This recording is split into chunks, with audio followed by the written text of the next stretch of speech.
And you see it, her posture. Look at her hands are all in, her shoulders. I can't even stand. She's all collapsed and crunched forward, and this is the problem, okay?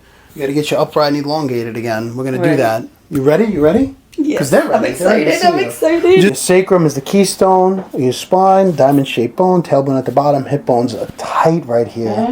Then the more you sit, the more compressed it gets. You're gonna turn to this side, face me. You're gonna line your left side.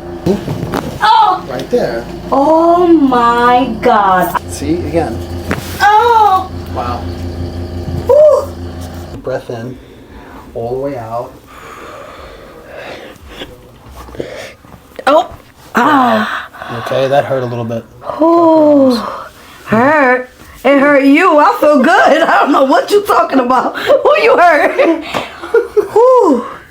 I feel like, what's that thing in SpongeBob? Squidward, I think it is. He be like, SpongeBob is Squidward. Right here, nice and easy.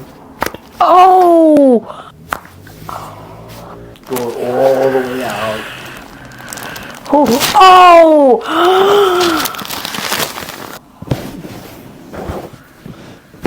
Oh. Be afraid to get adjusted. I'm see? gonna adjust it. And your Yes, mom is come. next. Your mom is yes, next. I'm gonna bring her for a fact. Boom.